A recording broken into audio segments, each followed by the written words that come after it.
حجۃ الوداع میں مکے میں 4 دن مرکب قیام کیا تھا. اب اس کی وضاحت ہو چکی ہے، لیکن اس پر اشکال آ رہا ہے جس کو آگے بیان کیا جائے گا. یا یہاں اشکال یہ کہ اگر 4 دن کے قیام سے کوئی مقیم ہو جاتا تو پھر تو حضور صلی اللہ علیہ وسلم مکے میں صلاۃ المقیم ادا کرتے. حالانکہ انس کی روایت میں خرجنا مع النبی صلی اللہ علیہ وسلم من المدینۃ الی مکہ فکان یصلی رکعتین حتی رجعنا الی المدینہ قلت اقمتم بمکہ شیئا قال اقمنا بها 10. اب جب کہ مکے سے مدینے تک، مدینے سے مکے تک اور مکے سے مدینے لوٹنے تک 2 ہی رکعت ادا کی گئی تو معلوم ہوا کہ 4 دن کے قیام سے حضور مقیم نہیں بنے.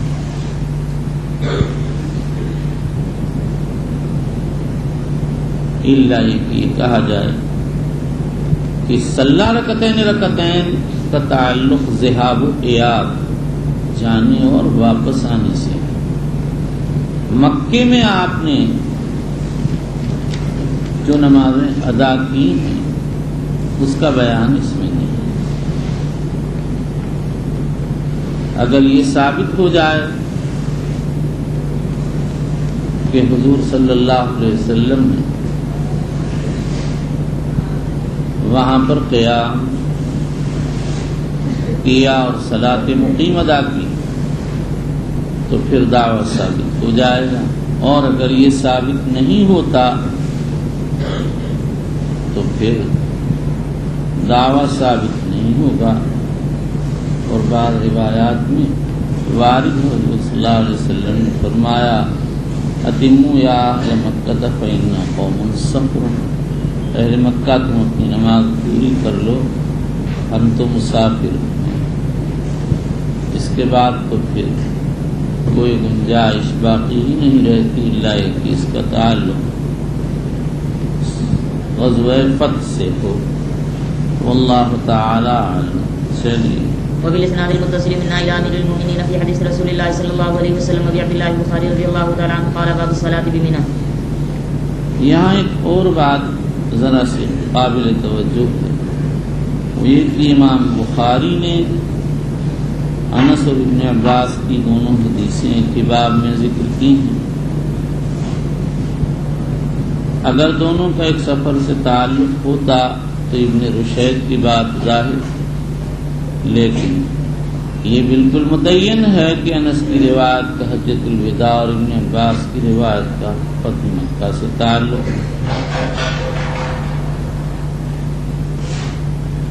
اب دونوں کو اس ایک باب میں لانے کی وجہ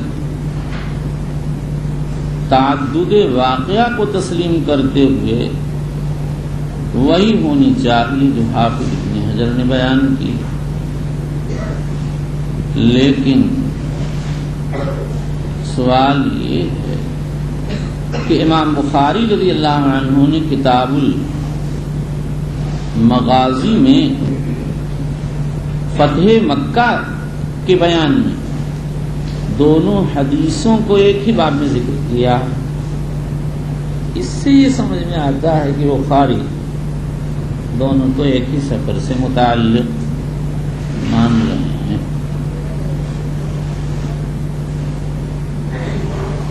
اور اگر یہ کہا جائے کہ بخاری دونوں کو 2 سفر سے متعلق مان رہے ہیں تو یہ صحیح نہیں، اس لیے کہ امام بخاری نے مغازی میں حجۃ الوداع کا عنوان الگ منعقد کیا اور فتح مکہ کا الگ. اگر امام بخاری کے نزدیک انس کی روایت حجۃ الوداع سے تعلق رکھتی تھی تو حضرت امام نے اس کو باب حجۃ الوداع میں کیوں نہیں ذکر کیا، غزوہ فتح میں کیوں ذکر فرمایا؟ اس اشکال کا کوئی جواب نہیں ہے. اور حقیقت یہ ہے کہ ہر عالم اپنے علم کا پابند ہے. امام بخاری کے پاس انس کی روایت کے بارے میں کوئی وضاحت نہیں تھی کہ اس کا تعلق غزوہ فتح کے بجائے فتح حجۃ الوداع سے ہے، اس لیے امام بخاری رحمۃ اللہ علیہ نے اپنی سمجھ کے حساب سے اس کو فتح مکہ سے جوڑ دیا۔ واللہ تعالی اعلم۔ بہرحال یہ ان بعض مقامات میں سے ہے جس میں امام بخاری پر کھلا ہوا اشکال ہے۔ ولا بد لکل عالم من سہو او غیر ذلک۔ ہم حضرت امام کو بہت جلیل سمجھتے ہیں اور مہما امکان یہی کوشش ہوتی ہے کہ ان کی طرف وہاں غلطی کی نسبت نہ ہونے پائے، لیکن جہاں کوئی ایسی مجبوری پیش آ جاتی ہے جس کی کوئی توجیہ نہیں ہوتی تو مجبوراً حضرت امام کی طرف وہم کی نسبت کر دیتے ہیں۔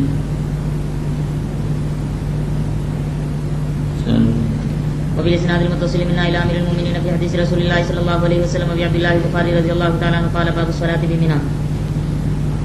امام بخاری رضی اللہ عنہ نے یہی ترجمہ کتاب الحج میں منعقد کیا۔ یہاں تو یہ ترجمہ اس لیے لائے کہ منی میں حاجی قصد کرتا اور حج میں اس لیے لائے کہ حاجی منی میں قصد کرے گا، تو یہاں قصد کی مناسبت سے لائے، وہاں حج کی مناسبت سے۔ منی میں جو قصر ہوتا ہے وہ تو متفق علیہ ہے، لیکن اس میں اختلاف کہ اس قصر کا سبب کیا۔ جمہور علماء فرماتے ہیں سفر، وہی قصر کرے گا جو مسافر، اور جو مسافر نہ ہوگا اس کو قصر کا حق نہیں۔ امام مالک رحمۃ اللہ علیہ فرماتے ہیں کہ قصر کا سبب نسک ہے، جو متلبس بھی نسک ہو اعمال حج سے اس کا تعلق ہو وہ قصر کرے گا۔ البتہ اہل منی اپنے مقام وطن میں ہونے کی وجہ سے قصر نہیں کریں گے۔ تو مالکیہ کے یہاں اصل علت تو نسک ہے، مگر شرط یہ ہے کہ اپنے وطن میں نہ ہو۔ واللہ سبحانہ وتعالی اعلم۔ چلیے۔ وبه قال حدثنا مسدد قال حدثنا يحيى عن عبيد الله قال اخبرني نافع عن عبد الله قال صليت مع النبي صلى الله عليه وسلم بمنى ركعتين وابي بكر وعمر ومع عثمان صدرا من امارته ان کی عمارت کے ابتدا میں، یعنی ابتدائی 6 سال میں چلی، ثم اتمها وبه اس کے بعد عثمان نے اتمام کر دیا۔ اتمام کی علت آگے بیان کی جائے گی۔ چلیے۔ وبه قال حدثنا ابو الوليد قال حدثنا شعبة قال انبأنا ابو اسحاق سمعت حارثة بن وهب قال سمعت حارثة بن وهب قال بالکل پاگل سا ہے، عمر گزر گئی وہیں کے وہیں۔ چلیے۔ قال سمعت حارثة بن وهب قال صلى بنا النبي صلى الله عليه وسلم امن ما كان بمنى صلى بنا النبي صلى الله عليه وسلم امن ما كان بمنى ركعتين۔ اگر سیغہ ہوتا تو آپ کی خدمت میں ہاتھ جوڑ کے حاضر ہوتا اور کہتا سرکار آپ اپنے گھر ہی میں بیٹھ جائیں، ورنہ مسائل نحویہ میں بڑا خربطہ پیدا ہو جائے گا۔ کہیں بعض پاگل آپ جیسے آپ کو مل جائیں گے، کہیں گے ہمارے امام صاحب کا مذہب یہ ہے، تو مستقل باب المجانین، وہ باب مذہب المجانین لکھنا پڑے گا اور اس میں بتانا پڑے گا قرا مجنون قضا و قرا پاگل قضا۔ چلیے۔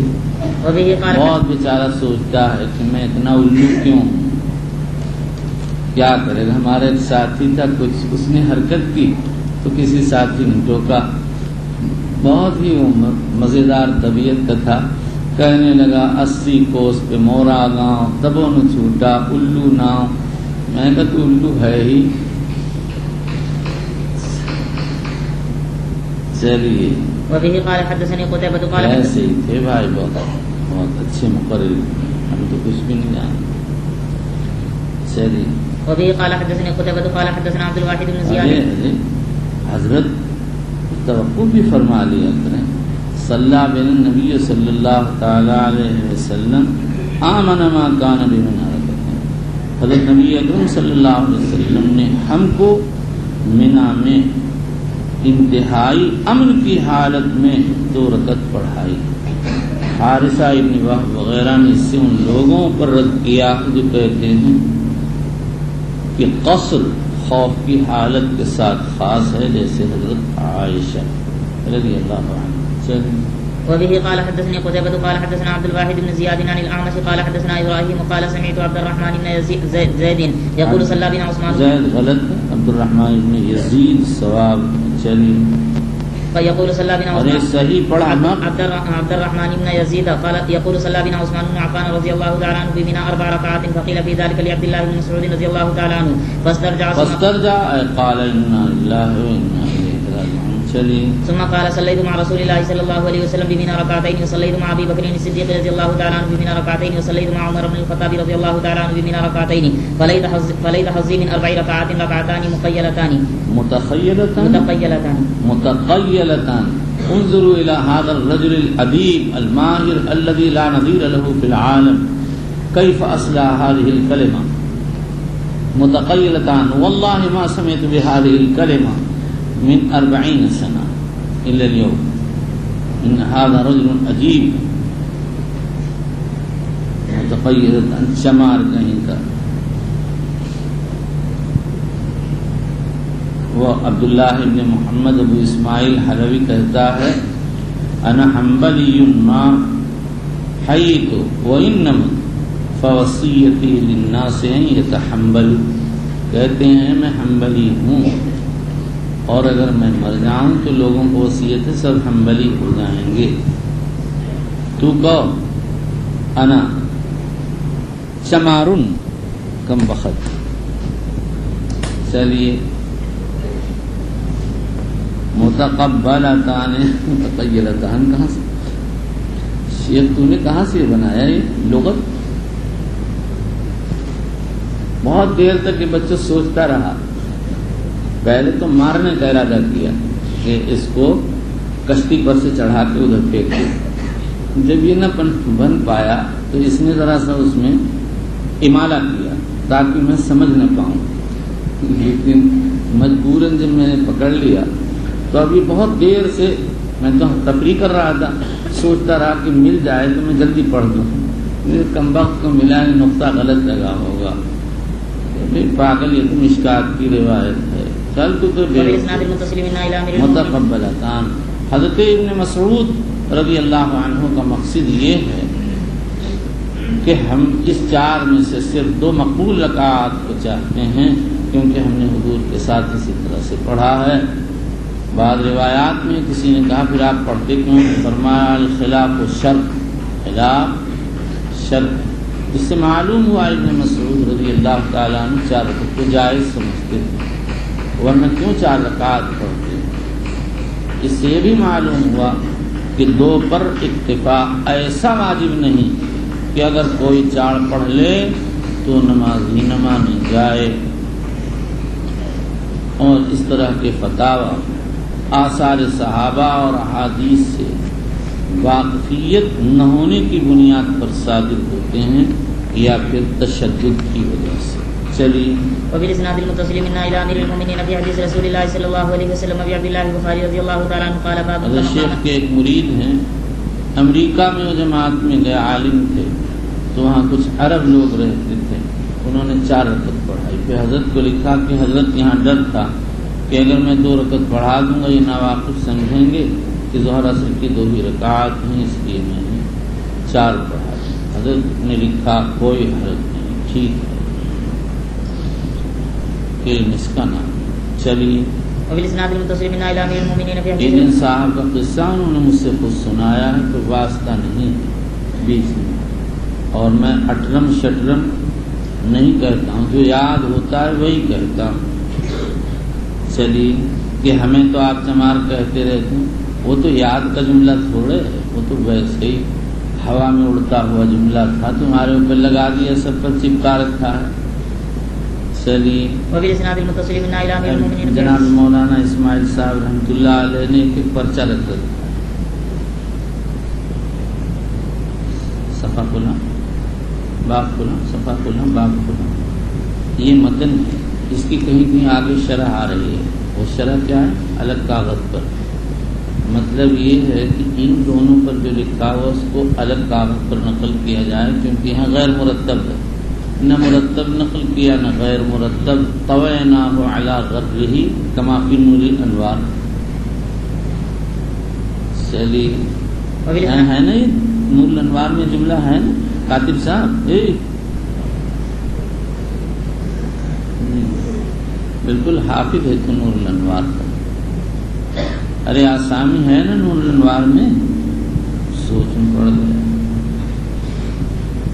نہ لا توبے کبوے ہے یاد ہی نہیں. بس اب کون بولے گا تو بھائی ناکڑا کہ کسی کو کوا کسی کو نہ توبے چینی. بنارسی تو بنارسی کہتا ہے میں تو جوتا کاٹنے والا ہوں، مجھے کیا خبر. الو کمی بتائیے اتنی بڑی جماعت نہ بولے تو کیا ہے، میں کیا بولوں گا بھائی. مدت ہو گئی. ایک مرتبہ شاید پڑھائی، ایک یا دو مرتبہ پڑھائی ہے. ایک مرتبہ کا تو پتہ یاد ہے وہ، لیکن دوسری کا شبہ شاید پڑھائی 2 بار پڑھائی. انوار میں کبھی تو بیان، کبھی ٹمپریری بیان ہوتا تھا. کہ ٹمپریری کیا ہے؟ جب بیمار ہوتا تھا بس عبارت پڑھو ترجمہ کرو. لیکن بچے سمجھدار تھے. بچوں ایک میں بہت بیمار تھا، سہارے سے اوپر جاتا تھا، ایسے چڑھنا مشکل. اس نے میرے کان میں کہا جب 2 زینے رہ گئے باہر کے اساتذہ سبق میں آئے. میں نے کہا پہلے بتاتے اب کیا ہوتا ہے. اب تم سمجھو کہ ایسے وقت میں کیا آدمی کرے گا. خوب اللہ کے سامنے چل رہا، گر گڑا رہا کہ اللہ تیرے ہاتھ میں. خدا کی شان. جیسے ہی بیٹھا وہ حروف کی بحث شروع ہو رہی تھی اور میں ایران کی توران کی ہانکنے لگا. اور مجھے اب تک یاد ہے علامہ سیف الدین آمدی نے ابکار الافکار میں یہ لکھا ہے، اور امام سیبویہ نے یہ ارشاد فرمایا ہے. کوئی 5-7 منٹ ہانکتا رہا. اس کے بعد جب وہ لوگ میں جھکا کے بھی ترجمہ کرو، وہ لوگ اٹھ کے چل دیے. میں نے کہا بچوں اسی طرح چلو، پہلی رفتار کرو. وہ تو اللہ پاک نے ستاری اس کریم ذات نے. یہ کہتا ہے ہم کو کیا آپ نے سمجھا، ہم کیا کریں گے. آپ تو سیبویہ ہی تک جاتے ہیں، ہم تو سیبویہ کے استاد خلیل تک پہنچ جائیں گے. جیسے ایک صاحب ہمارے وطن میں آئے برما سے. ایک دن بڑی تقریر بڑے زور سے کر گئے. کہنے لگے میرا علم 100 میل تک جاتا ہے. تو میرا چھوٹا بھائی 1 نمبر شرارتی، واقعی میں تو سمجھا بھی نہیں جملے کا مطلب، اور وہ 1 نمبر شرارتی اور 11 یا 12 سال کا تھا. کہنے لگا نبو بابا تو ہرا علم ہوا تو 100 میل جاتا ہے، مورا تو 200 میل جاتا ہے. اب سارے بڈھا تو غصے میں ایک دم لال ہو گیا اور لوگ ہنسنے لگے اور ان کی مجلس ختم. وہ ایسے ہی تھا، کہتا تمہارا علم تو 100 ہی میل جاتا ہے اور میرا 200 میل جاتا ہے. میں نے کہا بے شک آپ تو ماہرین وقت میں سے ہیں. چلیے ایسے کہیں کہیں کرتا رہتا حرکت اچھے، لیکن نہ چاہیے. ایک مداری آیا جادو دکھا رہا تھا، تو اس کو قل اعوذ برب الفلق قل اعوذ برب الناس یاد کر. یہ اپنا کھڑا پڑھنے لگا. اب اس کا عمل رک گیا تو بہت لال پیلا ہوا، بہت غصے ہوا. بہرحال بچہ تھا، اٹھ کے چلا آیا. پھر اس کا عمل چل پڑا. آیا سمجھ. لیکن ان کو کرنا نہ چاہیے تھا. اگر کوئی بہت بڑا ہوتا تو وہ الٹتا، تو تماشا دکھاتا تو پیسے لیتا تھا لوگوں سے. وہ دکھاتے ہیں نا، گردن کاٹتے ہیں اور اسے اڑاتے ہیں اور کیا کرتے ہیں. ہم بھی بہت تماشے دیکھے، 2 پیسے دیتے تھے بھائی، اور بہت تکلیف ہوتی تھی. بہت تکلیف کا مطلب اتنی دیر تک کھڑے رہنا. بس پھر میں نے چھوڑ دیا ایسا تماشا دیکھ. بچوں میری طبیعت آرام طلب ہے، میں ایسا تماشا پسند نہیں کرتا. ہاں اگر ذرا بیٹھ کر دیکھنا ہو اطمینان سے تو اور بات ہے۔ ایک اور تماشا دیکھا، ایک آنا لے کر شاید 1 منٹ، میں نے کہا یار کچھ مذہبی نہ ہے، 1 منٹ لے بھی لیا، کچھ بھی نہیں کیا اس نے تماشا دکھاتا تھا۔ ایک لڑکی ایسے اٹھتی تھی، چھوٹی سی، اتنی بڑی، اور وہ کچھ بولتی تھی اور پھر میز کے نیچے چلی جاتی تھی۔ اب میز کے نیچے جھک کے ہم دیکھ نہیں سکتے تھے کہ بھئی یہ کیا ہے۔ اگر 10-25 لڑکے ہوتے اور اس میں 2-4 بنگالی ہوتے تو بڑھیا ہوتا، کہ کیوں بنگالی بہت اس کام میں ماہر ہوتے ہیں، وہ اپنے چپکے سے ایسے کر کے دیکھ لیتے اندر کیا ہے، میں نہیں کر سکتا تھا۔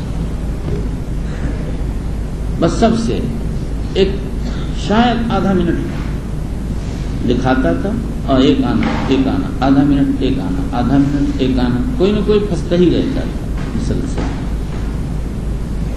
تو ان کا کچھ نہ کچھ تو ہو ہی گیا ہوگا بھائی، 1 گھنٹے میں تو کم سے کم 200 آنا تو کر ہی لیا ہوگا۔ چلیے وبالاسناد المتصل منا الى امير المؤمنين في حديث رسول الله صلى الله عليه وسلم ابي عبد الله البخاري رضي الله تعالى عنه قال باب كما قام النبي صلى الله عليه وسلم في حجته۔ نبی اکرم صلی اللہ علیہ وسلم نے حجۃ الوداع میں کتنے دنوں تک قیام فرمایا، یعنی خاص مکہ مکرمہ یا مکہ اور اس کے نواحی۔ حدیث باب میں صرف اتنا ہے کہ آپ 4 ذی الحج کی صبح کو مکہ تشریف لائے، غائب ذکر نہیں کی گئی، اس لیے اس سے مدت قیام معلوم نہیں ہوتی۔ لیکن یہ بات انس کی روایت میں آ چکی کہ آپ نے مکے میں 10 دن قیام کیا ہے، اور یہ مکہ اور نواحی مکہ کا قیام، لہذا اسی سے خاص مکے کا قیام بھی نکالا جا سکتا ہے، اس لیے کہ اپنی جگہ یہ بات معلوم ہے۔ آپ 4 کو مکے میں داخل ہوئے ہیں اور 8 کو مینا روانہ ہو گئے ہیں، تو مکے آپ کا 4 دن قیام ہے۔ امام بخاری رضی اللہ تعالی عنہ نے خاص مکے کے قیام کو ذکر کر کے غالباً یہ اشارہ فرمایا ہے جتنے دن آپ نے مکے میں قیام کیا، اگر اتنے دن کوئی قیام کی نیت کر لے گا تو وہ مقیم ہو جائے گا، اور وہ کل 4 دن ہے۔ امام مالک شافعی کئی مذہب ہے، اور اسی کے قریب امام فرماتے ہیں کہ کس نمازوں کے بقدر قیام کرنے سے مقیم ہو جائے گا۔ حنفیہ 15 دن کے قائل ہیں، لیکن بخاری کے استدلال پر ایک اشکال ہے جس کی وضاحت اس سے پہلے باب میں آ چکی۔ چلیے وبه قال حدثنا موسى بن اسماعيل قال حدثنا وهيب قال حدثنا ايوب عن ابي العالية البراء عن ابن عباس رضي الله عنهما قال البراء بتشديد الراء لقب بذلك لانه كان يبري النبال، وہ تیر چھیلتے تھے۔ چلے عن ابن عباس رضي الله عنهما قال قدم النبي صلى الله عليه وسلم اصحابه لسبع رابعة يلبون بالحج لصبح رابعة يلبون بالحج فامرهم ان يجعلوها عمرة يقولون لبيك بالحج، فامرهم ان يجعلوها عمرة الا من كان معه هدي تابعه عطاء جابر عطاء جابر جس روایت کی طرف اشارہ کیا ہے وہ بخاری شریف جلد ثانی میں 296 صفحے پر آئے گی۔ شر المعاصي وخطايا الذنوب اللهم اغفرنا واغفرنا واصلح لنا شاننا كله لا اله الا انت اما بعد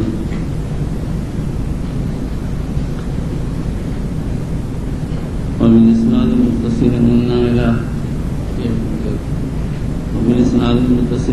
الى امير المؤمنين في حديث رسول الله صلى الله عليه وسلم ابي عبد الله محمد بن اسماعيل البخاري رضي الله عنه وارضاه وأجزل ثوابه وطاب حشرنا في زمرة المحمد قال باب في كم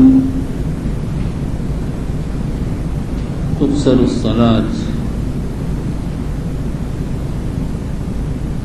سمى النبي صلى الله عليه وسلم السفر يوما وليلة.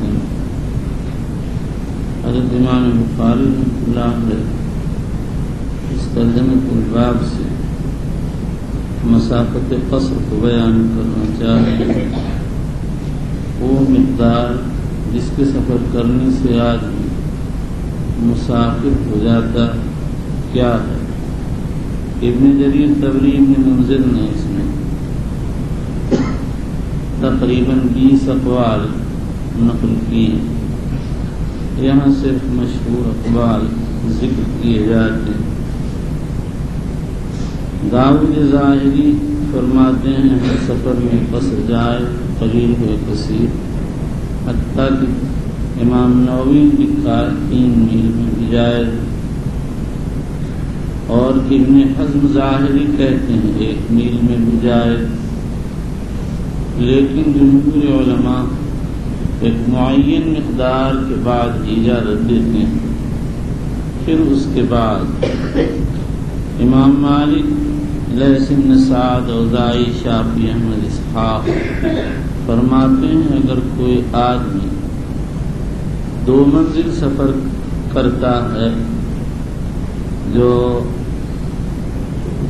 1 دن 1 رات کا سفر بنتا ہے اور جس کے 16 فرسخ پیمائش سے ہوتے ہیں اور میل کے حساب سے 48، اس مسافت کے سفر سے آدمی مسافر ہو جاتا ہے، اس کے لیے سفر قصر کرنا جائز ہو جاتا ہے. سفیان ثوری، امام ابو حنیفہ اور ان کے اصحاب کہتے ہیں جب آدمی 3 دن 3 رات کے سفر کا بسیر متوسط قصد کرتا، خواہ مشی علی الاقدام ہو یا مشی علی الابل ہو، تو اس کے لیے سفر قصر جائز ہو جاتا. پھر اس کے بعد علماء احناف نے اس کو فراسخ سے اندازہ لگایا. بعض تو کہتے ہیں کہ اس کی مقدار 21 فرسخ ہے، اور بعض کہتے ہیں 18 اور بعض کہتے ہیں 15. حنفیہ کے ہیں معروف 18 کا قول ہے، اسی پر وہ فتویٰ دیتے ہیں. یعنی 54 میل کا سفر کرنے سے آدمی شرعی مسافر ہو جاتا ہے. اور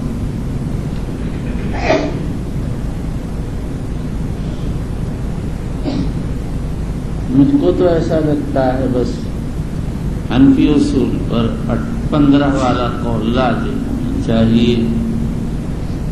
اخف بھی ہے اور بہت سے آثار سے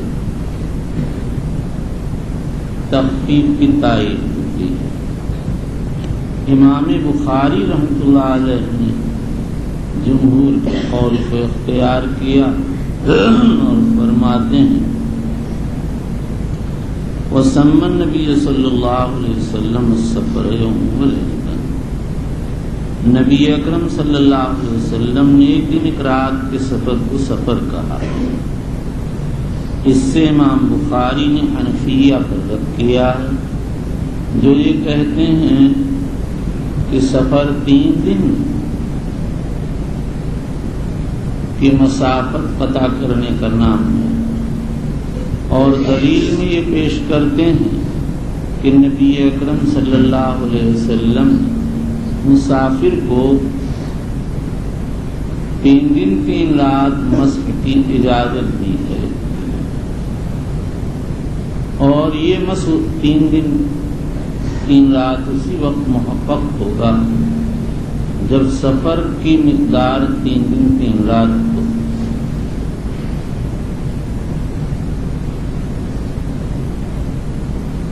صاحب ہدایہ کہتے ہیں عمت الرخصۃ الجنس ومن ضرورتہ عموم التقدیر.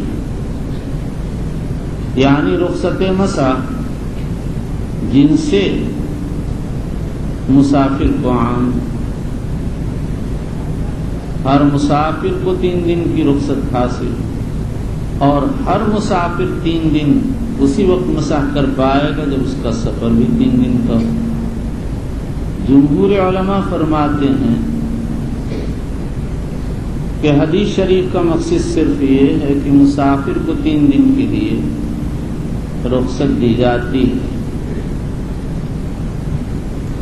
خواہ وہ 3 دن کے سفر کا ارادہ کرے، اس سے زائد کے اس سے کم کا۔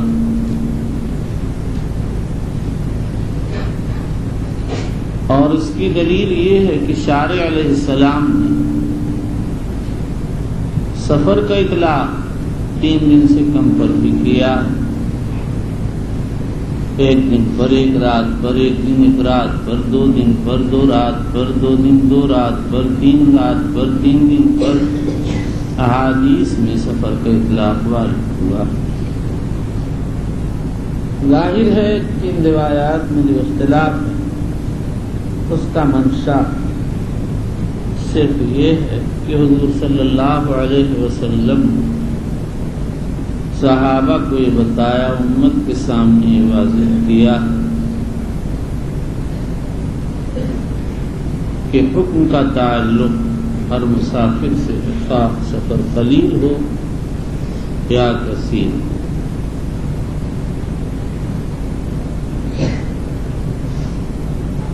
وَكَانَ ابْنُ عُمَرَ وَابْنُ عَبَّاسِ يَقْصُرَانِ وَيُفْطِرَانِ فِي 4 بُرْدٍ۔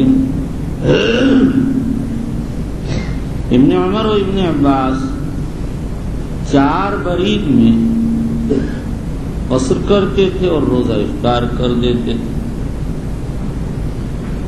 اور 4 برید کے 16 فرسخ ہوتے ہیں، اور 16 فرسخ کے 48 میل ہوتے ہیں۔ کسی نے کہا ہے ان البرید من الفراسخ 4 ولفرسخ ف3 اميال انزعوا والمیل 1000 اے من الباعات قل والباع 4 عذر فتتبعوا ثم الذراع من الاصابع 4 من بعدها 20 ثم الإصبع 6 شعيرات فظهر شعيرة منها إلى بطن الأخرى توزع ثم الشعيرة 6 شعرات فقل من شعر بغل ليس منها مدفع۔ اس میں پوری وضاحت ہے نشار میں برید کی مقدار کیا ہے، فرسخ کی مقدار کیا ہے، میل کی مقدار کیا ہے۔ فرسخ یہ تعریف فرسنگ کی جو فارسی کا لفظ ہے، 1 فرسنگ 3 میل کا ہوتا ہے۔ میل کی ابتدا ہاشم نبی اکرم صلی اللہ علیہ وسلم کے پردادا نے کی، اور ساری دنیا میں یہ چیز پھیل گئی۔ اس کے بعد امریکہ کے یہودیوں نے میل کو بدلا اور کیلو میٹر چالو کر دیا۔ یہ کلو میٹر کا چکر گھن چکر ہے جو اس میں پھنس جاتا ہے، وہ پھر اپنی بات یاد نہیں رکھتا۔ بتاؤ کیا پتہ چلے گا کہ کتنے کلو میٹر میں آدمی قصر کرے گا؟ ابھی تو کچھ لوگ پرانے زندہ ہیں، پھر ناپ اور پیمائش کے جھگڑے شروع ہوں گے۔ شریعت سے ہٹانے کے لیے بڑی بڑی تدبیریں کی گئی، سوچا گیا قرآن کو ختم کر دو، ناکام ہو گئے، کعبہ کو ہٹا دو، اللہ نے اس سے ناکام کر دیا، روضہ اطہر کے اندر جسد مطہر کو نکال لو، اللہ نے اس کی حفاظت فرمائی۔ اب وہ دوسرے طریق سے آئے، انہوں نے عقائد و اعمال میں تشکیک شروع کی اور اس کے لیے کئی راستے اختیار کیے، جن میں ایک راستہ یہ اختیار کیا کہ اسلامی اصطلاحات کو آہستہ سے لپیٹ دیا جائے، یہ میل لپٹ گیا، یورپ کے علاوہ کہیں نہیں چلتا۔ اب جہاں جاؤ تو پوچھنا پڑتا ہے کہ کتنے کلو میٹر پر کتنے میل ہوئے، اس کے بعد ہی آدمی مسافر کہلائے۔ عجیب عجیب ان کی ترتیبیں ہیں، عجیب عجیب ان کے حالات۔ کعبہ مکہ اور مدینہ کو کھود ڈالا، لنٹر کی عمارتیں بنی، نیچے بھی سب لنٹر ہی لنٹر ہے سڑکوں پر۔ ہوگا کیا؟ کچھ دن کے بعد لنٹر ٹوٹیں گے اور یہ دولت باقی نہیں رہے گی، جگہ جگہ گڑھے پڑ جائیں گے، آدمی کے لیے کعبہ تک جانا دشوار ہو جائے گا۔ بڑی زبردست تحریک چلی ہے، لوگ غافل ہیں۔ انہوں نے سوچا کہ یہ مکے کو مدینے کو نہیں چھوڑیں گے اور کعبہ اور روضہ کو نہیں چھوڑیں گے، مسجد حرام مسجد نبی کو نہیں چھوڑیں گے، انہوں نے چھڑانے کی تدبیر کی۔ اب دیکھیے حرمین کے اطراف بہت بہت دور تک آبادیاں نہیں رہیں، بوڑھے لوگ نماز کے لیے نہیں جا سکتے، طاقتور لوگ جائیں گے، کب تک جائیں گے؟ آدمی کچھ دن کے بعد سست پڑ جاتا ہے۔ بہت سے لوگ اپنی مسجدوں میں نماز پڑھتے ہیں۔ ایک صاحب ہیں، ان سے کسی نے معلوم کیا آپ نے آج نماز مغرب کہاں ادا کی؟ کہنے لگے صلیت فی مسجد قضا۔ بات کیا ہے؟ مکان اب یہاں سے ادھر چلا گیا، کیا کریں، کیسے آئیں گے؟ 4-5 کلومیٹر پر وہ پڑھتے ہیں، اتنی دور سے کیسے آ جائیں گے؟ اور جب مدینے کی آبادی مسجد شریف کے پاس تھی، لوگ دوڑ کے شرکت کرتے تھے۔ لیکن عرب بڑے سیدھے ہوتے ہیں، یہ خیر خواہی کی باتوں میں آ جاتے ہیں، ان کو جیسے پڑھا دو تو مان جاتے ہیں۔ یہ بڑے مجاہد بھی ہیں، سمجھدار بھی، لیکن طبیعت کے بے سیدھے بھی ہیں۔ یہودیوں کی چال سے جلدی کوئی واقف نہیں ہو سکتا۔ اور میں بھی جو باتیں کہتا ہوں کچھ پڑھ وڑھ کے نہیں کہتا ہوں، بچوں بس ویسے ہی میرے دل میں آتا کہ یہ ہوگا، یہ ہے اس کا پس منظر۔ اب میں کوئی بات یقین سے تو نہیں کہتا، لیکن سمجھ میں یہی میری آتا ہے۔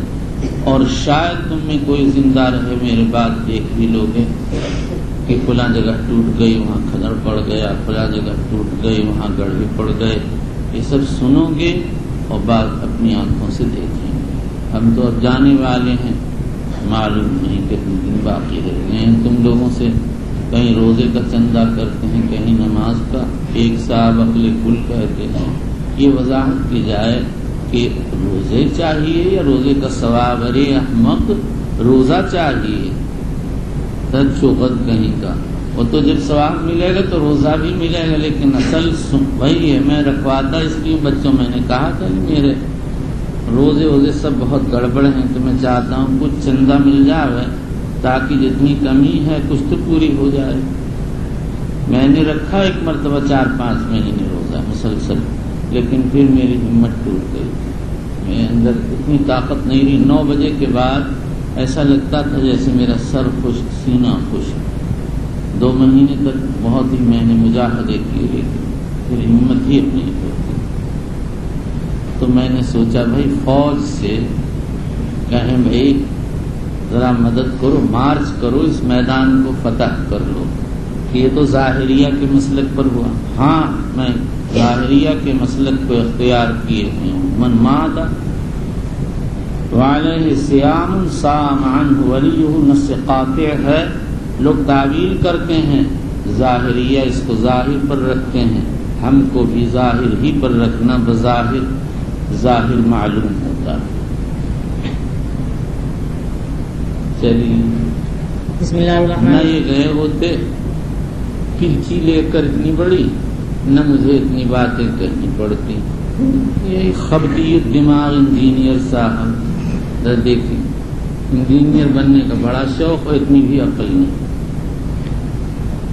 اتنی اس سے زیادہ تو امریکائی کو عقل ہے، سب کو نچائے ہوئے ہے، پریشان کیے ہوئے۔ چلیے بسم بسم الله الرحمن الرحيم وبالاسناد المتصل منا الى امير المؤمنين في حديث رسول الله صلى الله عليه وسلم ابي عبد الله البخاري رضي الله تعالى عنه قال حدثنا اسحاق قال قلت لابي اسامه حدثكم عبيد الله عن نافع عن ابن عمر رضي الله عنهما ان النبي صلى الله عليه وسلم قال لا تسافر المرأة 3 أيام الا مع ذي محرم وبه قال حدثنا مسدد. اچھا کچھ آپ کو لقمہ چاہیے. وبه قال حدثنا مسدد قال حدثنا عن عبيد الله قال اخبرني نافع عن ابن عمر رضي الله عنهما عن النبي صلى الله عليه وسلم. عبید اللہ پڑھا ہے. ذرا اس پاگل کو اس نحوی کو دیکھو بچوں، اس کی خدمت میں تم لوگ حاضری دو. میں نے ایسا نحوی زندگی میں نہیں دیکھا. عبید اللہ ہے، عبید اللہ. اب یہ سوچ رہا ہے کہ کیا صحیح ہے، جو میں نے پڑھا وہ صحیح ہے یا جو بتا رہے ہیں وہ صحیح ہے. شوبت تلبس کنڈم.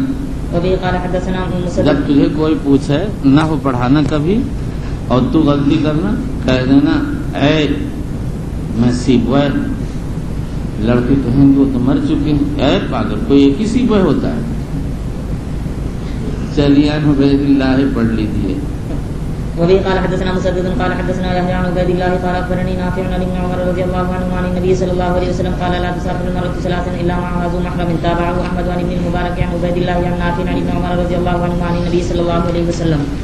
وبه قال حدثنا آدم قال حدثنا ابن ابي ذئب قال حدثنا سعيد بن المقبري عن ابيه عن ابي هريره رضي الله تعالى عنه قال قال النبي صلى الله عليه وسلم لا يحل لامرأة تؤمن بالله واليوم الاخر ان تسافر مسيرة يوم وليلة ليس مع قال النبي صلى الله عليه وسلم لا يحل لامرأة تؤمن بالله واليوم الآخر أن تسافر مسيرة يوم وليلة ليس معها حرمة.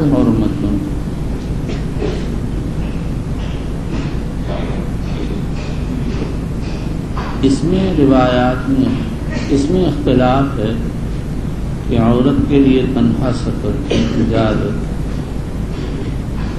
تنہا سفر کی ممانعت کب ہے. امام شافعی، امام احمد بن حنبل اور جمہور علماء فرماتے ہیں کہ عورت کو تنہا سفر کی مطلقاً ممانعت ہے، سفر قصیر ہو یا قلیل. امام مالک رحمۃ اللہ علیہ فرماتے ہیں 1 دن 1 رات کے سفر کی ممانعت ہے، اس سے کم کی اجازت. اور امام ابو حنیفہ اور ان کے اصحاب کہتے ہیں 3 رات 3 دن کی ممانعت ہے، سے کم کی اجازت. امام طحاوی رحمۃ اللہ علیہ نے اس کے اس بات کی یہ تقریر کی کہ نبی اکرم صلی اللہ تعالی علیہ وآلہ وسلم سے مقدار ممانعت کی تعین بہت سی روایات وارد ہوئی.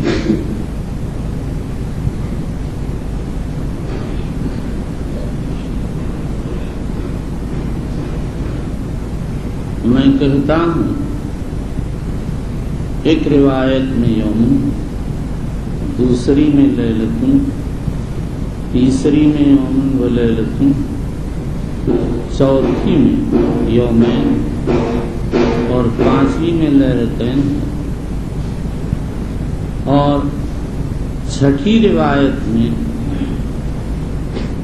3 ایام اور 7ویں میں 3 لیال اور 8ویں میں برید ہے اور 6ٹھی میں فوق 3.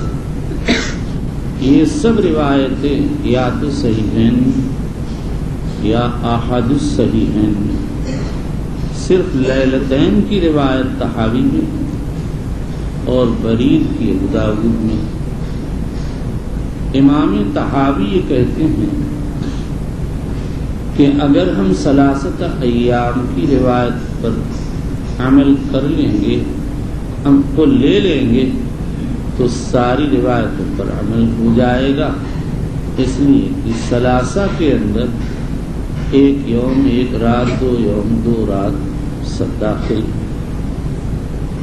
اور اگر ہم 3 کے علاوہ کسی اور روایت پر عمل کرتے ہیں تو باقی روایتوں پر عمل ترک ہو جاتا ہے. اور حدیث میں کہیں تاریخ ہے نہیں، اس لیے احوط یہی ہے کہ ثلاثہ والی روایت کو معمول بہا قرار دیا جائے۔ امام طحاوی کی اس تقریر پر کئی اشکالات ہوتے ہیں۔ سب سے پہلا اشکال تو یہ ہے اگر ان کی اس تقریر کو لیا جائے تو ثلاثن والی روایت کو ترک کر کے فوق ثلاث والی روایت کو لینا چاہیے۔ دوسرا اشکال یہ ہے کہ ثلاثن کی روایت اپنے منطوق سے تحریم کرتی ہے ثلاث کی اور اجازت دیتی ہے اپنے مفہوم سے ما دون الثلاث کی۔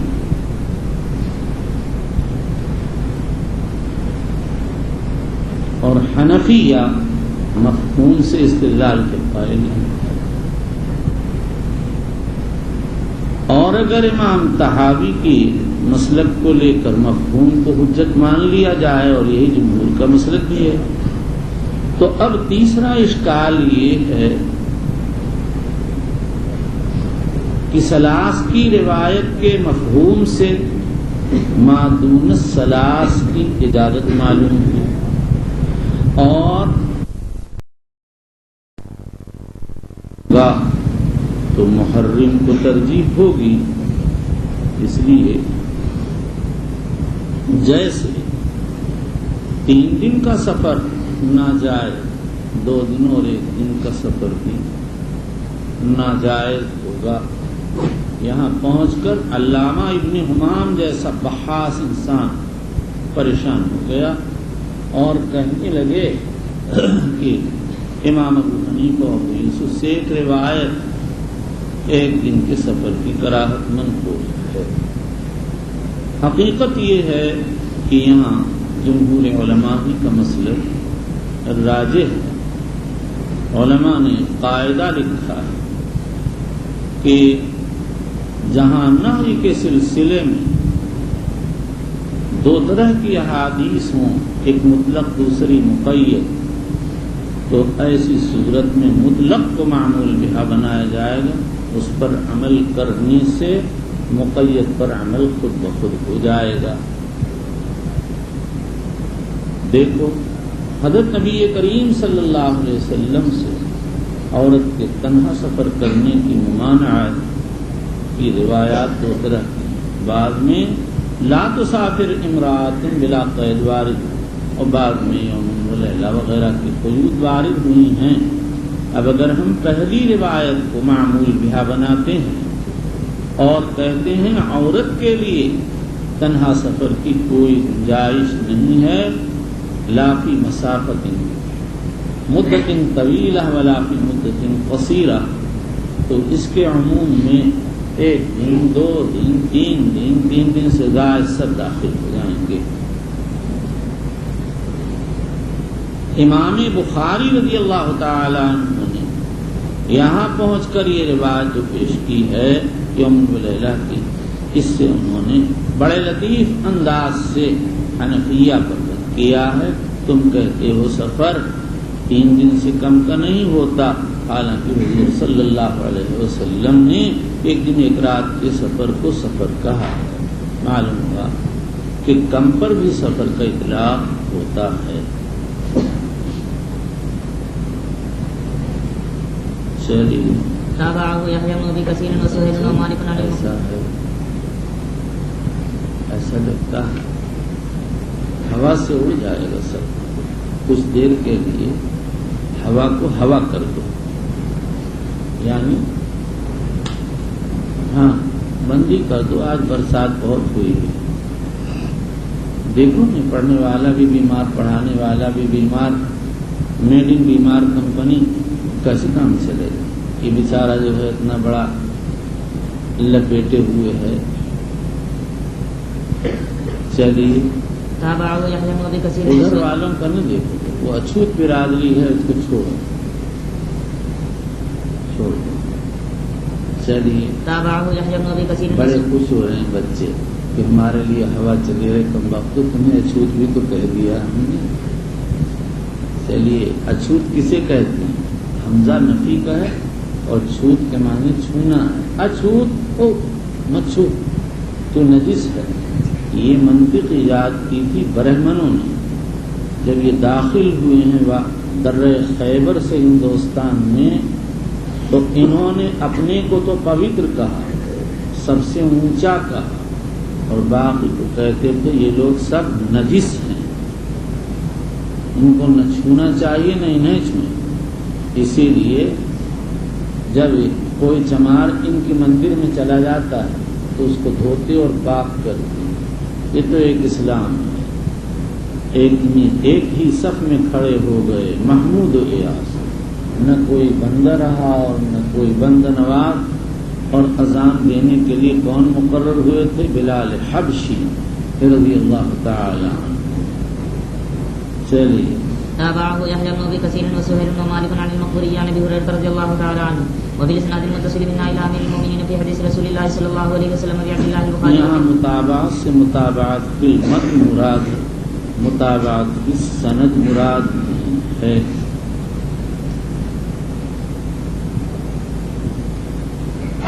اس لیے کہ ابن ابی ذئب تو کہتے ہیں حدثنا سعید المقبوری عن ابی ہے نبی ہریرہ. سعید مقبوری اور ابو ہریرہ کے بیچ میں ابو سعید مقبوری کا واسطہ لاتے ہیں، اور یحییٰ ابن ابی کثیر اور سہیل ابن ابی صالح مالک مقبوری کا واسطہ تو لاتے ہیں، لیکن ابو سعید کا واسطہ ذکر نہیں کرتے ہیں. دارقطنی کہتے ہیں اکثر روات ابو سعید کا واسطہ نہیں لاتے، اس لیے یہی روایت ارجح. لیکن امام بخاری رضی اللہ عنہ ابو سعید مقبوری کے واسطے کو معتبر مانتے ہیں، اسی لیے انہوں نے بالاصالت اسی روایت کو پیش کیا ہے. اور اگر یہ تسلیم کر لیا جائے کہ ابو سعید کا واسطہ نہیں ہے، بلا واسطہ سعید مقبوری ابو ہریرہ سے نقل کرتے ہیں، تو ابو سعید مقبوری کی روایت کے بارے میں کہا جائے گا یہ من قبیل المزید فی متصل الاسانید ہے. چلیے وبالاسناد المتصل من الى امير المؤمنين في حديث رسول الله صلى الله عليه وسلم ابي عبد الله البخاري رضي الله تعالى عنه قال باب يغسل اذا خرج من موضعه. امام بخاری اس ترجمۃ الباب سے یہ بتانا چاہتے ہیں کہ سفر میں قصر کب جائز ہے. اس میں علماء کے 4 اقوال. جمہور علماء ارشاد فرماتے ہیں کہ جب آدمی اپنے موضع سے باہر جائے پھر اس کے بعد اگر وہ جگہ شہر پناہ رکھتی ہے، یعنی اس کے اطراف حفاظتی دیوار میں، تو اس میں اختلاف کہ مجاودت الدور شرط ہے یا مجاودت السور. جمہور علماء تو فرماتے ہیں مجاودت الدور شرط ہے. شہر پناہ کے باہر جو مکانات ہوتے ہیں ان سے بھی باہر ہو جانا ضروری ہے. یہی شافعیہ کی ایک وجہ ہے جس کو ابو القاسم رافعی نے راجح کہا، لیکن امام شافعی فرماتے ہیں مجاودت السور شرط ہے، مجاودت الدور شرط نہیں. لہذا سور البلد کے باہر جو بس آبادیاں ہو گئی ہیں ان سے باہر نکلنا ضروری نہیں ہے. نمبر 3 عطا ابن ابی رباح اور سلیمان ابن موسیٰ کہتے ہیں نیت سفر کے بعد قصر جائز خواہ آدمی اپنے موضع ہی میں کیوں نہ. نمبر 4 مجاہد کہتے ہیں اگر دن میں سفر کیا تو تا شب قصر کی اجازت نہیں، اور اگر شب میں قصر کیا تو تال نہار کی اجازت نہیں. دن میں سفر کرنے والا شروع کرنے والا اس وقت قصر کرے گا جب رات آ جائے، اور رات میں سفر شروع کرنے والا اس وقت قصر کرے گا جب دن آ جائے۔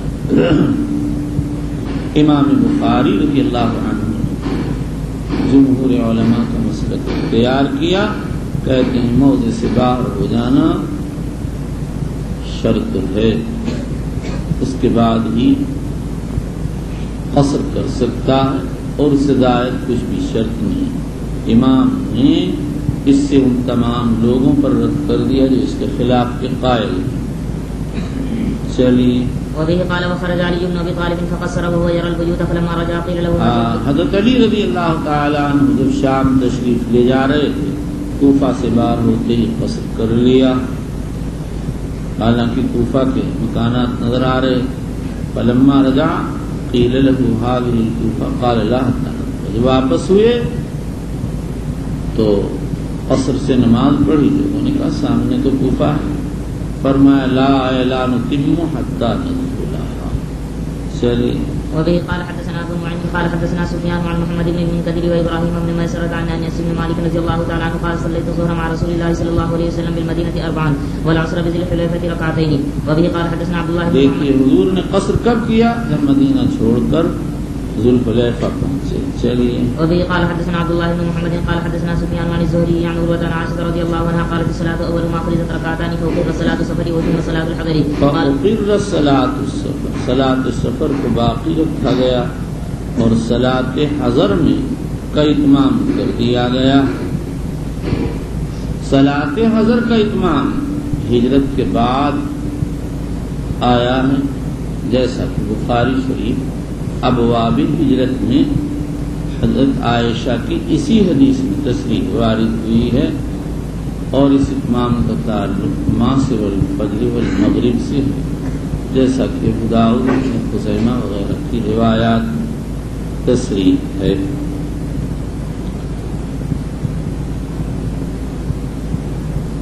صلاۃ سفر ہر حال دو ہی رکعت رہی۔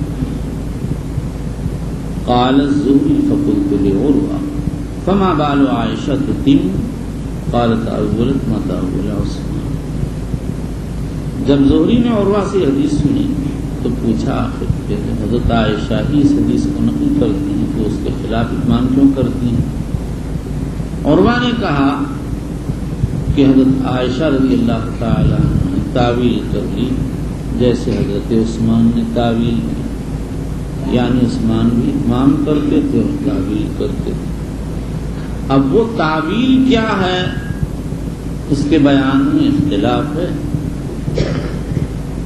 بعض تعویلات کو مشترک نقل کی جاتی ہیں اور بعض الگ۔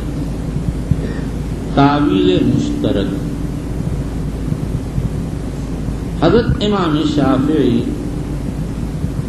رحمۃ اللہ علیہ کہتے ہیں ان کے نزدیک قصر اتمام دونوں جائز ہیں۔ اسی کو علامہ ابن بطال نے صحیح قرار دیا ہے، اور قرطبی اس کو راجح کہتے ہیں۔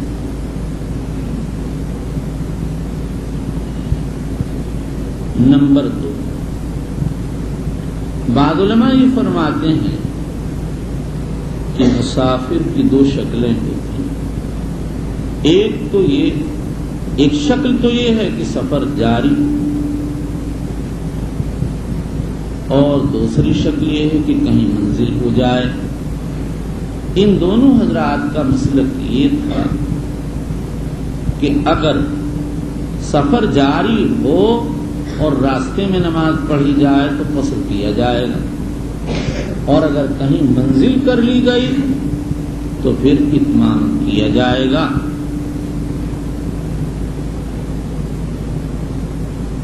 امام احمد بن حنبل نے ایک روایت نقل کی ہے بسند حسن، اس سے یہی بات ثابت ہوتی ہے، اور ابن حجر اسقلانی کا رجحان اسی تعویل کی طرف۔ نمبر 3، بعض لوگ کہتے ہیں کہ عائشہ اپنے کو ام المومنین اور عثمان امیر المومنین کہتے تھے. اس پر اشکال ہے کہ پھر حضور صلی اللہ علیہ وسلم اس کے زیادہ حقدار تھے. اور اس کے علاوہ بعض خاص تعویلات حضرت عثمان کی طرف منسوب کی جاتی ہیں. مثلا بعض کہتے ہیں انہوں نے مکے میں شادی کر لی تھی. امام احمد حمیدی بیہقی نے ایک روایت نقل کی ہے من تاخر ببلدۃ فہو من اہلہا. یہی ابن عباس اور امام احمد کا مسلک تھا. اور علامہ ابن قیم کہتے ہیں یہ امام ابو حنیفہ مالک اور ان کے متبعین کا مسلک ہے. ابن قیم کہتے ہیں کہ حضرت عثمان کی طرف سے سب سے اچھا اعتذار یہی ہے. اور امام ابو داؤد اور طحاوی نے زہری سے نقل کیا ہے کہ اصل میں اعراب نے حاضر ہو کر یہ کہہ دیا میں تو 2 ہی رکعت ہمیشہ پڑھتا رہا.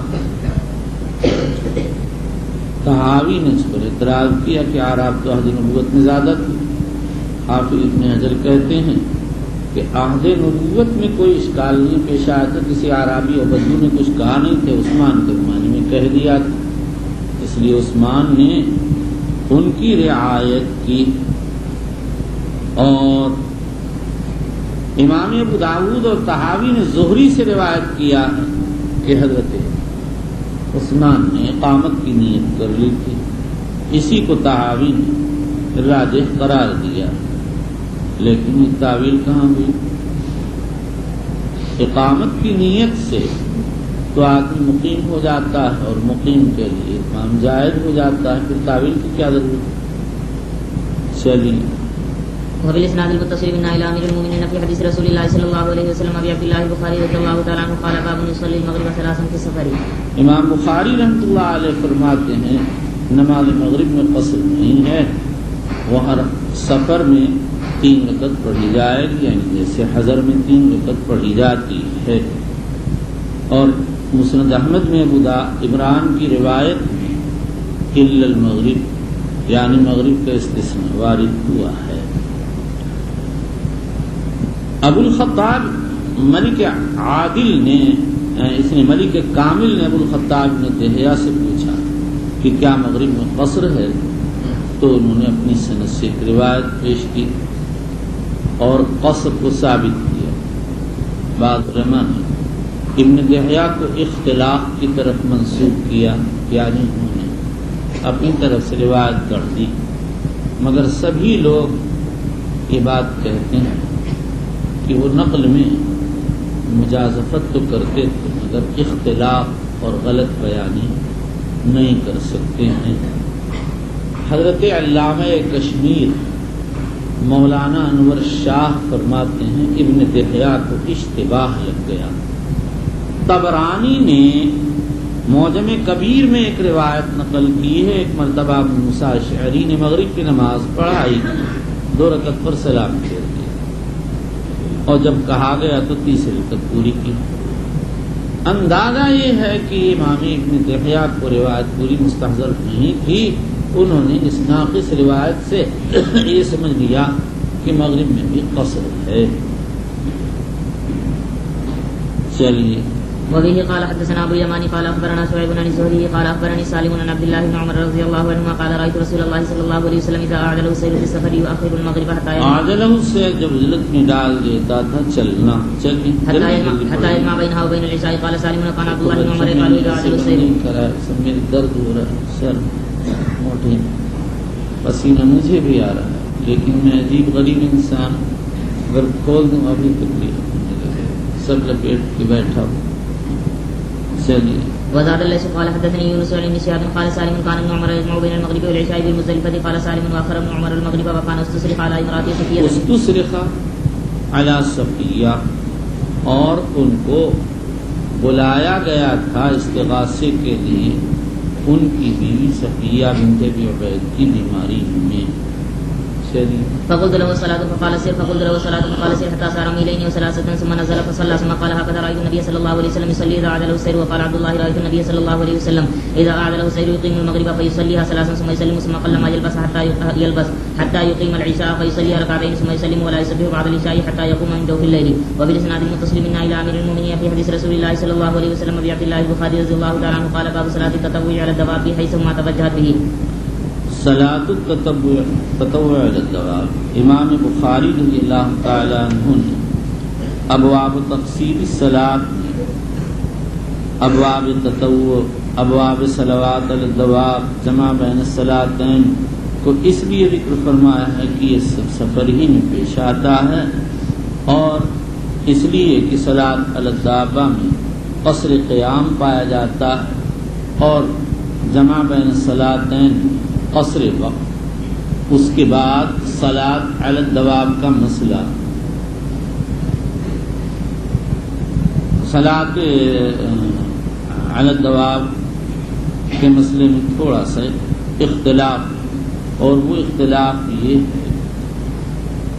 کہ قاضی ابو یوسف ظاہریہ، ابن حزم ابو سعید استخری کہتے ہیں حضر سفر سب میں جائے، آدمی اپنے شہر میں سواری پر سوار ہو کر نفل پڑھ سکتا. نمبر 2، جمہور علماء فرماتے ہیں سفر میں جائے چاہے لغوی ہی سفر کیوں نہ. نمبر 3، امام مالک فرماتے ہیں سفر شرعی ہو تو جائے، سفر لغوی میں جائے. امام بخاری رضی اللہ تعالیٰ عنہ جمہور کے ہم خیال ہیں، اسی لیے انہوں نے مطلق سفر کہا، سفر شرعی نہیں کہا ہے. اور اگر یہ تسلیم کر لیا جائے کہ بخاری ظاہریہ کے ہم خیال ہیں تو پھر تو کوئی بات کہنا ہی نہیں ہے. لیکن یہ صحیح نہیں، کیونکہ بخاری ابھی کہہ آئے ہیں کہ ایک دن ایک رات کے سفر سے آدمی مسافر بنتا ہے. پھر اس کے بعد امام ابو حنیفہ نے ابن مبارک کی روایت میں یہ شرط لگائی ہے کہ جب نفل شروع کی جائے تو تکبیر تحریمہ کے وقت استقبال قبلہ ہوگا. لیکن ان کا مشہور قول یہ کہ استقبال قبلہ بصورت سہولت مستحب شرط نہیں. اور ائمہ ثلاثہ کے یہاں بھی اختلاف ہے، ایک قول میں تو شرط نہیں ہے مطلقاً، اور ایک قول میں سہولت کے وقت مستحب ہے. چلیے. وبه قال حدثنا علي بن عبد الله قال حدثنا عبد الله قال حدثنا معمر عن الزهري عن عبد الله بن عامر عن ابيه قال رايت النبي صلى الله عليه وسلم يصلي على راحلته حيث توجهت به. وبه قال حدثنا ابو نعيم قال حدثنا شيبان عن يحيى عن محمد بن عبد الرحمن ان جابر بن عبد الله اخبره ان النبي صلى الله عليه وسلم كان يصلي تطوعا وهو راكب في غير القبلة. وبه قال حدثنا عبد الله بن حماد قال حدثنا وهيب قال حدثنا موسى بن عقبة عن نافع قال كان ابن عمر رضي الله عنهما يصلي على راحلته ويوتر عليها ويخبر ان النبي صلى الله عليه وسلم كان يفعله. وبالاسناد المتصل منا الى امير المؤمنين في حديث رسول الله صلى الله عليه وسلم ابي عبد الله البخاري رضی اللہ تعالیٰ عنہ قال باب الایمان علی الدابۃ. امام بخاری رضی اللہ تعالیٰ عنہ فرماتے ہیں جب کوئی سواری پر نماز پڑھے تو رکوع سجود اشارے سے کرے گا.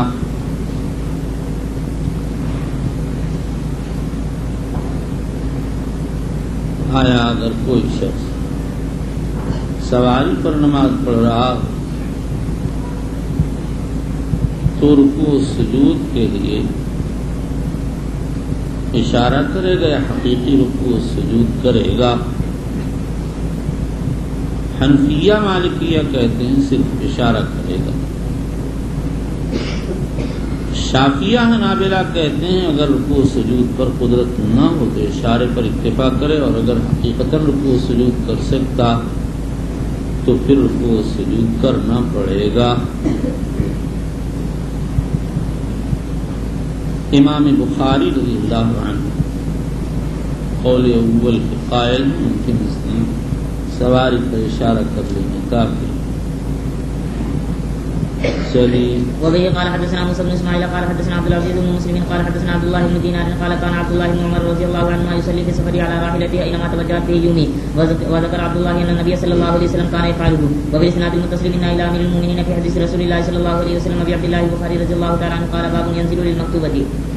امام بخاری فرماتے ہیں سواری پر مکتوبہ جائز نہیں، اس کے لیے اترنا پڑے گا، اس پر اجماع. لیکن اگر بارش ہو رہی ہو اور نیچے پانی کی چڑھ ہو تو ایسی صورت میں اختلاف ہے.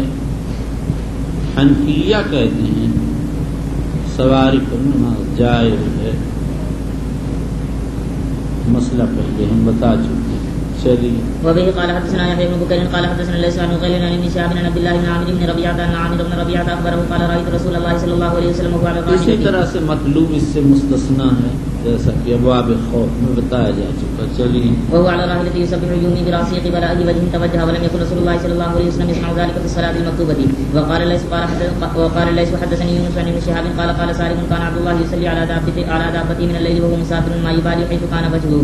قال ابن عمر وكان رسول الله صلى الله عليه وسلم يصلي على راحلته قبل أي وجه توجه ويتر عليها غير أنه لا يصلي عليها المكتوبة.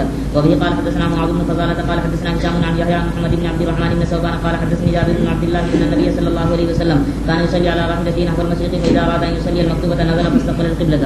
وبالإسناد المتصل منا إلى أمير المؤمنين في حديث رسول الله صلى الله عليه وسلم أبي عبد الله البخاري رضي الله تعالى عنه قال باب صلاة التطوع على الحمار. باب صلاة التطوع على الحمار. یہ مسئلہ باب التطوع علی الدواب سے معلوم ہو چکا، لیکن مصنف نے صلاۃ التطوع علی الحمار کی تخصیص اس لیے کر دی کہ حدیث میں اس کی تصریح آئی اور محدثین کی عادت کہ احادیث میں جو چیزیں آ جاتی ہیں اس پر تراجم منعقد کرتے ہیں. اسی لیے امام بخاری رحمۃ اللہ علیہ ابواب سترہ میں سترہ بالرم، سترہ بالعنزہ، سترہ بالاسطوانہ کی تراجم منعقد کی. اور ایک دوسری وجہ اس ترجمہ کی منعقد کرنے کی ہے کہ بعض سلف کو صلاۃ علی الحمار کے بارے میں تردد تھا. عبدالرزاق نے ابن جریج نے سے انہوں نے عطا سے نقل کیا. عطا فرماتے تھے صلی علی الدواب بکلھا علی البعیر والفرس والبغل والحمار.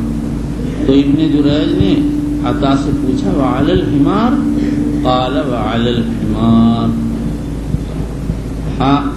ابن رشید فرماتے ہیں امام بخاری یہ بتانا چاہتے ہیں کہ تطوع علی الدابہ کے لیے دابہ کا طاہر الفضلات ہونا شرط نہیں، بلکہ تمام مرکوبات کا ایک ہی حکم ہے، سب پر جائز. بس اتنی شرط ہے کہ نمازی کے بدن اور کپڑے نجاست سے مس نہ کر رہے ہوں. شاہ ولی اللہ محدث دہلوی رحمۃ اللہ علیہ فرماتے ہیں کہ حمار کا ترجمہ اہتمام کی غرض سے منعقد کیا، اس لیے کہ حمار بعید من الرحمہ قریب من الشیطان. ہو سکتا ہے کسی کو یہ وہم ہو کہ حمار پر نماز جائز نہ ہوگی، کہ مصنف نے اس وہم کو دور کر دیا اور جواز ثابت کر دیا. ہمارے حضرت شیخ رحمۃ اللہ علیہ فرماتے ہیں چونکہ بعض احادیث میں مرور حمار کو قاطع صلاۃ قرار دیا گیا ہے، اس لیے ہو سکتا ہے کسی کو یہ خیال ہو کہ حمار پر نماز جائز نہ ہوگی، جب سامنے سے گزرنا قاطع ہے تو اس پر بیٹھ کر نماز پڑھنا کیسے صحیح ہوگا.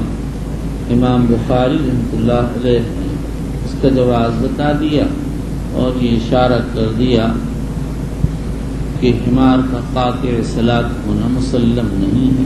حضرت امام بخاری ابواب سترہ میں ترجمہ منعقد کرائے لا يقطع الصلاۃ شیء. چلیے. وبه قال حدثنا احمد بن سعيد قال حدثنا حبان قال حدثنا حمام قال اخبرنا انس بن سيرين قال استقبلنا انس بن مالك حين قدم من الشام. استقبلنا انس بن مالك حين قدم من الشام. حضرت انس بن مالک رضی اللہ عنہ حجاج کی شکایت کرنے کے لیے ولید بن عبد الملک کے پاس شام تشریف لے گئے. جب ان کی واپسی ہوئی تو ان کے بچوں اور ان کے حشم خدم ہیں آگے بڑھ کر مقام عین التمر تک ان کا استقبال، مقام عین التمر تک آگے بڑھ کر ان کا استقبال کیا۔ یہاں پر بخاری شریف میں حین قدم من الشام اور بلا اختلاف بخاری میں اسی طرح آیا۔ مسلم شریف کے موجودہ نسخوں میں اسی طرح واقع بھی ہوا، لیکن مسلم میں یہ کاتب کا تصرف ہے اور ہندوستانی مطابع والوں کا تصرف، ورنہ مسلم شریف میں یہاں حین قدم الشام بغیر لفظ من کے واقع ہوا ہے۔ قاضی ایاز وغیرہ نے اس کی تصریح کی، اور علماء کی رائے ہے کہ مسلم کی روایت میں سقوط ہو گیا اور یہ صحیح نہیں ہے، صحیح بخاری کی روایت۔ بعض علماء نے مسلم کی روایت کی توجیہ کی اور کہتے ہیں کہ اس سے مقصود بیان وقت ہے، اور مسلم کی روایت تو غلط اس لیے کہا گیا موجودہ لفظ کو، اس کا مطلب تو یہ نکلتا ہے جب وہ شام گئے تھے جب استقبال ہوا، حالانکہ شام جاتے ہوئے استقبال نہیں ہوا، شام سے واپس ہوتے ہوئے استقبال ہوا۔ اس لیے مسلم کی روایت کی توہین کی گئی یا اس کو بیان وقت پر محمول کر کے تعویل کی گئی۔ چلیے، فلقيناه بعين التمر فرأيته يصلي على حمار ووجهه من الجانب عین التمر شام کی طرف بصرہ کے قریب ایک بستی ہے، وہیں کے قیدیوں میں سے سیرین تھے، جو محمد ابن سیرین، معبد ابن سیرین، انس ابن سیرین، حفصہ بنت سیرین، کریمہ بنت سیرین کے باپ ہیں اور ان کی کنیت ابو عمرہ۔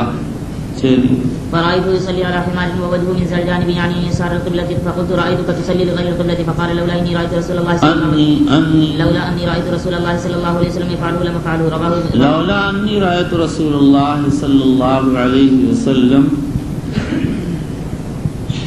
يفعله لم أفعله۔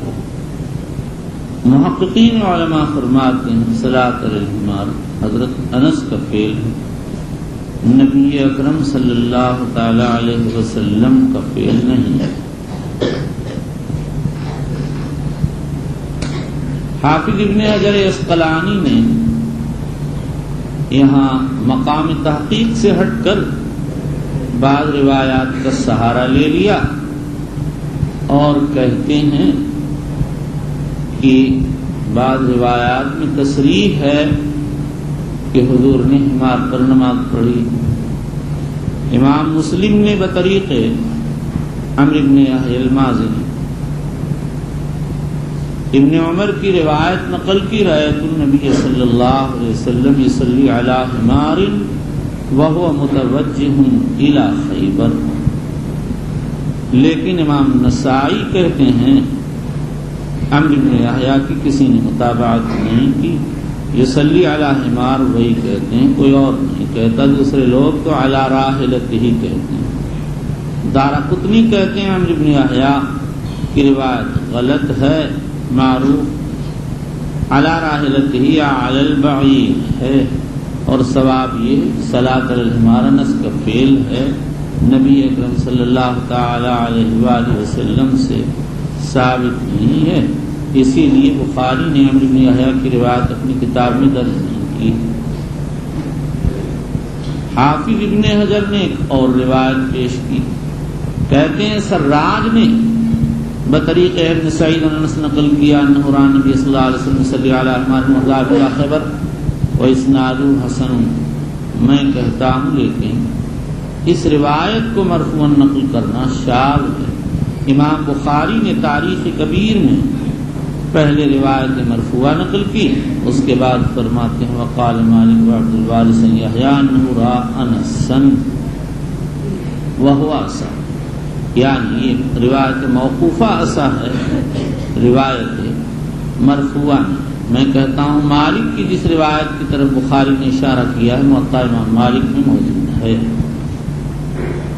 اب سوال یہ ہے کہ جب صلاۃ علی الحمار نبی اکرم صلی اللہ علیہ وسلم سے ثابت نہیں، یہ فن تعلیل کے ائمہ نسائی دارقطنی اس کی تصریح کر رہے ہیں، تو پھر امام بخاری رحمۃ اللہ علیہ نے صلاۃ علی الحمار کو کیسے ثابت کیا؟ اس کا جواب یہ ہے کہ امام بخاری نے انس بن مالک کے اتباع میں ثابت کیا۔ انس نے اپنے صلاۃ علی الحمار کو نبی علیہ الصلاۃ والسلام کی احادیث کی طرف منسوب کیا اور اس پر مبنی کیا ہے۔ بخاری اب یہاں کچھ نہیں ڈھونڈتے، وہ حضرت انس کے اتباع میں صلاۃ علی الحمار کے قائل ہو گئے ہیں، اور یہ امام بخاری کے عادات متردہ میں سے ہے کہ وہ بعض وقت کسی متقدم صحابی یا تابعی کے اتباع میں کسی روایت سے کوئی مسئلہ مستنبط کرتے ہیں جس کے استنباط پر ظاہراً کوئی اشکال نہیں ہوتا، جیسے باب اللہ یقطع الصلاۃ شیء میں زہری کے اتباع میں عائشہ کی روایت اجلتمونا بالحمر والکلاب سے استدلال کیا ہے، اور وہاں ہم نے اشکال بھی کیا تھا اور پھر جواب بھی دیا تھا۔ چلیے یہ بات ہم کو لکھ کر دینا۔ چلیے رواہ ابراہیم بن طہمان عن حجاج عن انس بن سیرین چلیے عن انس بن مالک رضی اللہ تعالی عنہ عن النبي صلی اللہ علیہ وسلم وبالاسناد المتصل منا الى امير المؤمنين في حديث رسول الله صلی اللہ علیہ وسلم ابي عبد الله البخاري رضی اللہ تعالی عنہ قال باب من لم يتطوع في السفر دبر الصلوات وقبولها من لم يتطوع في السفر دبر الصلوات وقبولها، اگر کوئی سفر میں رواتب قبلیہ و بعدیہ نہ پڑھے تو کوئی حرج کی بات نہیں، سنت میں اس کی اصل موجود ہے۔ ابن عمر کہتے ہیں صحیح النبی صلی اللہ علیہ وسلم فلم ارہ یسبح فی السفر، اور کہتے ہیں سعید رسول اللہ صلی اللہ علیہ وسلم فکان لا یزید فی السفر علی رکعتین وابو بکر عمر عثمان کذالک۔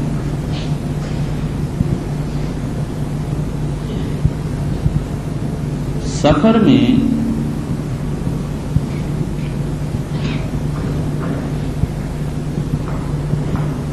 نوافل مطلقہ بالاتفاق مستحب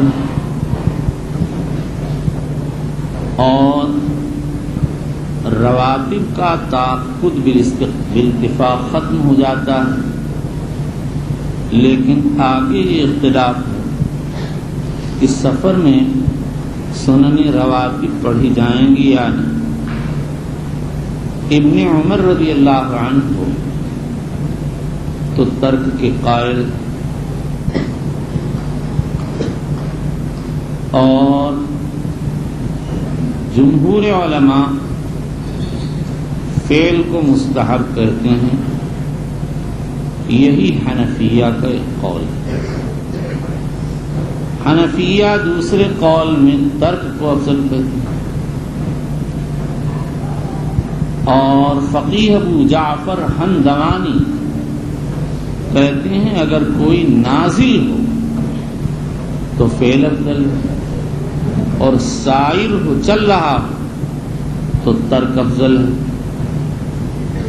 اسی کو اکثر علماء احناف صاحب در مختار وغیرہ نے اختیار کیا۔ چلیے وبه قال حدثنا يحيى بن سليمان قال حدثني ابن وهب قال حدثني عمر بن محمد ان حفص بن عاصم حدثه قال سالت ابن عمر قال سمعت النبي صلى الله عليه وسلم فلما راه يسبح في السفر وقال الله تعالى لقد كان لكم في رسول الله اسوة حسنة. وبه قال حدثنا مسدد قال حدثنا يحيى عن عيسى بن حفص بن عاصم قال حدثني ابي انه سمع ابن عمر يقول سمعت رسول الله صلى الله عليه وسلم فكان لا يزيد في السفر على ركعتين وابا بكر وعمر وعثمان كذلك. وبالاسناد المتصل منا الى امير المؤمنين في حديث رسول الله صلى الله عليه وسلم ابي عبد الله البخاري رضي الله تعالى عنه قال باب من تطوع في السفر في غير دبر الصلاه وقبولها وركع النبي صلى الله عليه وسلم في سفر ركعتي الفجر. امام بخاری رحمۃ اللہ علیہ کہتے ہیں کہ رواتب قبلیہ اور بعدیہ پڑھ سکتے ہیں، اس پر اشکال یہ ہے کہ بخاری کہتے ہیں ورکعن نبی صلی اللہ علیہ وسلم اس سفر رکعتي الفجر، اور سنت فجر رواتب قبلیہ میں سے۔ اس کا جواب یہ دیا جا سکتا ہے کہ فجر کی سنتیں اپنے تاکد اور تاکد کے سلسلے میں احادیث کی کثرت کی وجہ سے مستثنا ہے۔ میں کہتا ہوں کہ پھر اگر بخاری نے باب اول سے بتایا ہے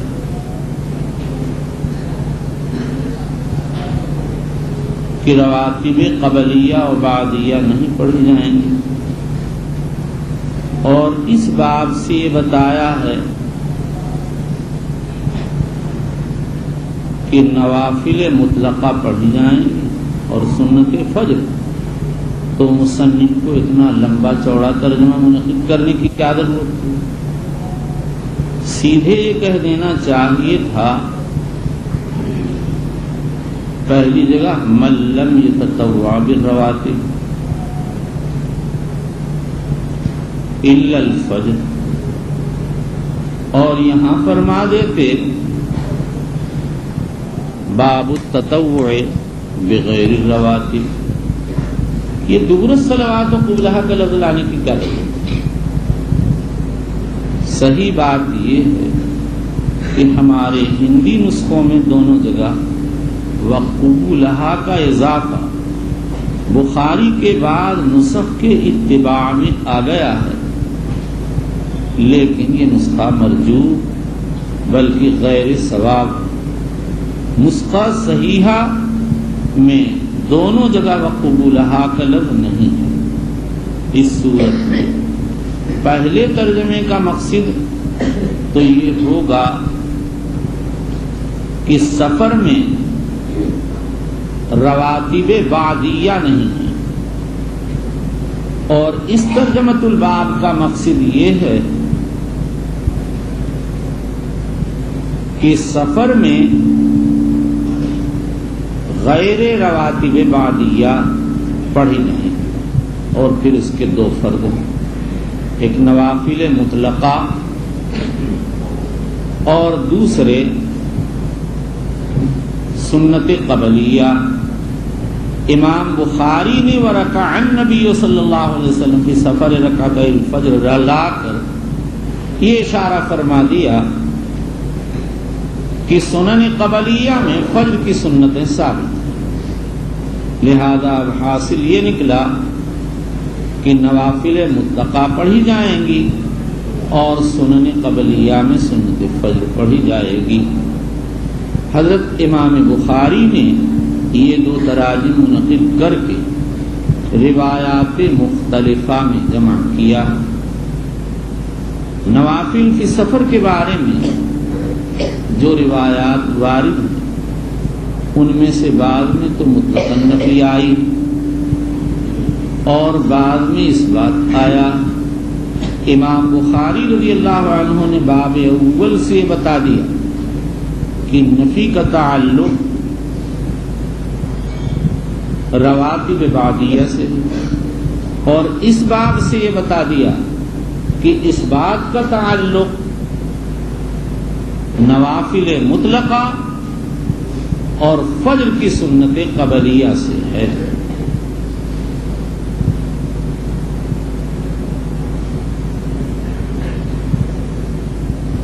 یہ امام بخاری نے اپنی روایات کے پیش نظر کیا ہے، ورنہ جب بخاری سے باہر دوسری کتابوں پر نظر ڈالتے ہیں تو اور بھی روایات ملتی ہیں۔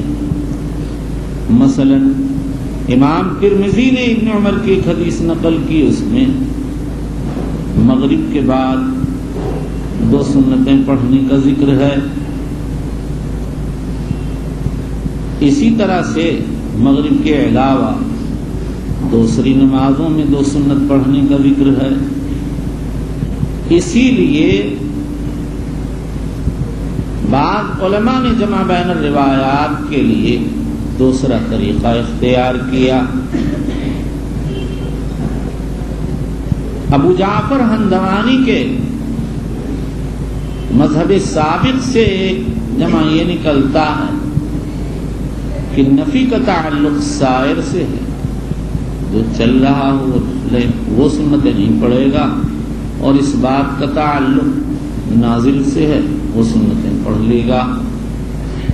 لیکن یہ جمع صرف سنتوں کے بارے میں چلے گا، نوافل مطلقہ کے بارے میں نہیں چل سکتا، اس لیے کہ سفر میں سواری پر سوار ہو کر چلتے ہوئے حضور صلی اللہ تعالی علیہ وسلم سے نفل ثابت۔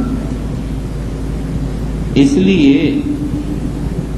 علامہ ابن بطال رحمۃ اللہ علیہ نے یہ اختیار کیا کہ اس بات کا تعلق صلاۃ علی الدابہ سے ہے اور نفی کا تعلق صلاۃ علی الارض سے۔ جس نے اس بات کیا اس کی مراد یہ ہے سواری پر پڑھتے تھے، جس نے نفی کی اس کی مراد یہ اتر کر نہیں پڑھتے تھے۔ اسی کو حضرت شیخ رحمۃ اللہ علیہ نے اختیار فرمایا۔